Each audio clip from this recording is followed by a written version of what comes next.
ઉત્તરાયણના તહેવાર નિમિત્તે પક્ષીઓની સુરક્ષા માટે જાહેર જનતાને અપીલ. ભુજના નાયબ પશુપાલક નિયામકે ઉત્તરાયણના તહેવાર નિમિત્તે પક્ષીઓની સુરક્ષાને ધ્યાનમાં લઈને જાહેર જનતાને અપીલ કરી નિવેદન કર્યું છે.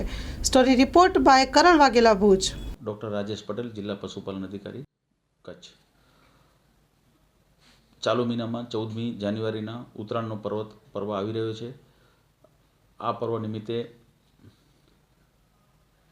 લોકો પતંગ આકાશમાં ઉડાડતા હોય છે અને પતંગ ઉત્સવ પણ આને કહેવામાં આવે છે. તો મારી સર્વે જનતાને અપીલ છે કે આકાશમાં પતંગ ઉડાડતી વખતે પક્ષીઓને ઈજાઓ થાય છે. તો ગુજરાત સરકાર પણ દર વર્ષે 10મી જાન્યુઆરીથી 20મી જાન્યુઆરી સુધી કરુણા અભિયાન તરીકે અમે કાર્યક્રમ ચલાવી રહ્યા છીએ. અને આ અભિયાનનો મુખ્ય ઉદ્દેશ એ છે કે આ પર્વ નિમિત્તે જે પક્ષીઓને ઓછામાં ઓછી ઈજાઓ થાય અને ઓછામાં ઓછો મૃત્યુદર થાય અને વધુમાં વધુ પક્ષીઓને અમે સારવારથી બચાવી શકીએ, એ અમારો પશુપાલન વિભાગનો મુખ્ય ઉદ્દેશ છે. તો સર્વે જનતાને હું અપીલ કરું છું કે પક્ષીઓ આકાશમાં વહેલી સવારના અને ઢળતી સાંજે પક્ષીઓ આકાશમાં વિહાર કરતા હોય છે. તો આ મુખ્ય વધારે પડતી ઈજાઓ આ સમય દરમિયાન પક્ષીઓને થતી હોય છે. તો હું જાહેર જનતાને અપીલ કરું છું કે આપણે પતંગ ઉડાડવાનું પર્વ માણીએ, પણ વહેલી સવારના અને ઢળતી સાંજે આપણે પતંગ ઉડાડવાનું ટાળીએ, જેથી કરીને આપણે પક્ષીઓને ઓછામાં ઓછી ઈજાઓ ટાળી શકશું. વિશેષમાં જ્યારે પણ પક્ષીઓને ઈજા થાય અને આપણા ધ્યાનમાં આવે તો અમારા કચ્છ જિલ્લામાં દરેક તાલુકા ઉપર અમારા વેટરનરી ઓફિસર અમે 24 કલાક માટે ડેપ્યુટ કરેલા છે. આ પર્વ નિમિત્તે કોઈ પણ પક્ષીઓની ઈજા થાય તો તાત્કાલિક એમને સારવાર થઈ રહેશે અને નાની મોટી સર્જરીઓ પણ થઈ શકશે. જિલ્લાના તમામ 10 પશુ દવાખાના ઉપર રાઉન્ડ ધ ક્લોક અમારી વેટરનરી ટીમ તૈયાર છે. વધારામાં જે કચ્છ જિલ્લાના 2 મુખ્ય શહેરો છે, ભુજ અને ગાંધીધામ, તો આ 2 શહેરોમાં અમે ગુજરાત સરકારની 62 એમ્બ્યુલન્સ ફાળવેલી છે. અને ક્યારેક કોઈ પણ જગ્યાએ ઈજાગ્રસ્ત પક્ષીઓને ધ્યાનમાં આવે તો આપ 62 ઉપર કોલ કરી શકશો. અને ભુજ શહેરમાં અમારા હમીરસર તળાવ પાસે બર્ડ કલેક્શન સેન્ટર છે. ભુજ સરકારી પશુ દવાખાનું 6ઠી બારી, ત્યાં પણ બર્ડ કલેક્શન સેન્ટર અને ત્યાં સારવાર માટે વેટરનરી ડૉક્ટરની ટીમ તૈયાર છે. સુપાશ્વ જૈન મંડળ,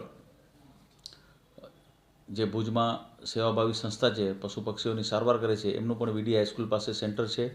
અને અમારું મુખ્ય સેન્ટર ભુજ ભાનુશાલી નગર, રિલાયન્સ મોલની સામે વેટરનરી પોલિક્લિનિક, ત્યાં બર્ડ કલેક્શન સેન્ટર સાથે ઓપરેશનની અને તમામ સર્જરીઓ અને સારવારની વિશિષ્ટ સુવિધાઓ ત્યાં ઉપલબ્ધ છે.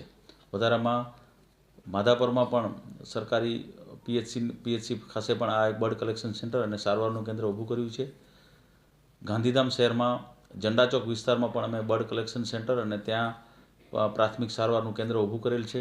ગાંધીધામ સરકારી પશુ દવાખાનું, ત્યાં પણ એમને નાની મોટી સર્જરી અને સારવાર મળી શકશે. અને ગાંધીધામ શહેરમાં પણ 62 મોબાઈલ દવાખાનું ડિપ્લોય કરેલું છે અને ત્યાં પણ દવાખાના ઉપર મોબાઈલ દવાખાના પક્ષીઓની સારવાર મળી શકશે. વિશેષમાં જણાવવાનું કે આ પર્વ નિમિત્તે આપણે ગાયોને લીલાચારાનું દાન કરતા હોઈએ છીએ, કે જે આ પર્વનો એક મહિમા છે. તો સર્વે જનતાને મારી અપીલ છે કે આ પર્વમાં ધર્મપ્રેમી જનતાઓ ગાયોને લીલોચરો આપીએ તો લીલોચરો સૂકાવી અને ત્યારબાદ આપવાની હું ભલામણ કરું છું, જેથી કોઈ એમની ઝેરી અસર ના થઈ જાય. અને આપણી ધાર્મિક પ્રણાલી પ્રમાણે બાફેલો બાજરો અથવા જુવાર કે અન્ય ધાન્ય વર્ગ પણ આપણે પશુઓને આપતા હોઈએ છીએ. તો આ ધાન્ય વર્ગ બરાબર એને બાફી અને આપીએ.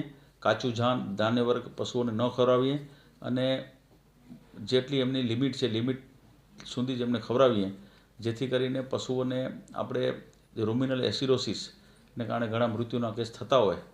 તો આ પણ મારી અપીલ છે કે ધાન્ય વર્ગ એને બરાબર બાફી અને ત્યારબાદ પશુઓને ખવડાવીએ, જેથી તેમને પશુઓની બીમારી આપણે અટકાવી શકીએ.